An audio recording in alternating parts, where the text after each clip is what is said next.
Bonjour à tous, nous voilà de nouveau dans une petite vidéo pour aller aujourd'hui travailler sur la notion d'air. On est en terminal S, on va faire un petit point sur nos connaissances. On sait calculer R carré, ça, il n'y a pas de difficulté particulière. On est même capable de calculer l'aire d'un triangle. Allez, je vais pousser jusqu'à l'aire d'un parallélogramme. On sait même calculer l'aire d'un disque. Mais grosso modo, finalement, nos connaissances, elles sont à peu près identiques depuis la classe de 5e.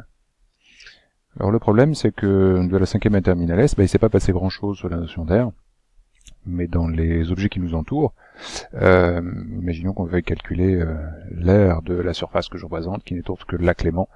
On se rend compte qu'avec nos carrés, nos triangles et nos parallélogrammes, ça va être des notions un petit peu justes pour aller s'intéresser à tout ça.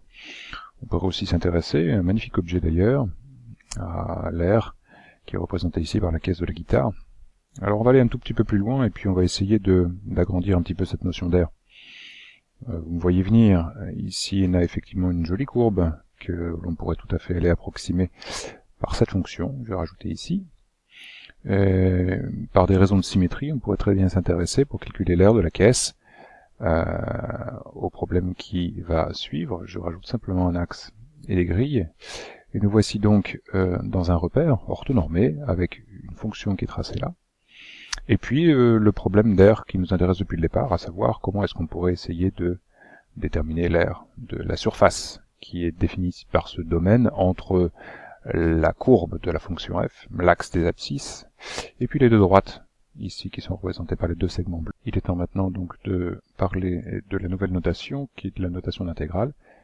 S'écrit de cette façon-là, avec le symbole S allongé, c'est le symbole intégral, les deux bornes d'intégration, 0,5, qui est la première valeur à partir de laquelle on démarre notre domaine, 7,2, qui est la frontière ici, deuxième frontière verticale, f de t qui est évidemment le support, l'intégration supérieure, et puis dt qui est une petite notation qui nous vient du calcul infini-décimal. On verra un petit peu plus tard pourquoi on utilise un petit peu cette notation dt. Mais je reviens quand même tout de suite sur une notation que vous avez pu rencontrer en physique ou qui se rencontre aussi dans des manuels de mathématiques.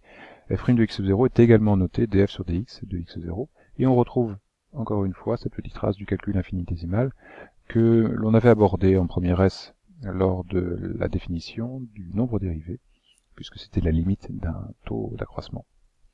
Reste à parler de la valeur numérique de cette intégrale. Nous avons que parlé d'une fonction positive, continue, et bien l'aire du domaine qui se trouve entre cette fonction de l'axe des abscisses et puis les deux droites verticales qui se trouvent ici.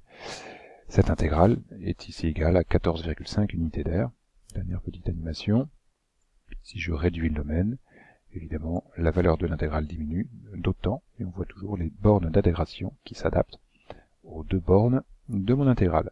Alors avant de se quitter, simplement une petite remarque, nous n'avons ici défini que l'objet intégral d'une fonction positive, nous n'avons pas encore établi de mode de calcul. C'est ce qu'on fera vraisemblablement dans de nouvelles vidéos. À bientôt.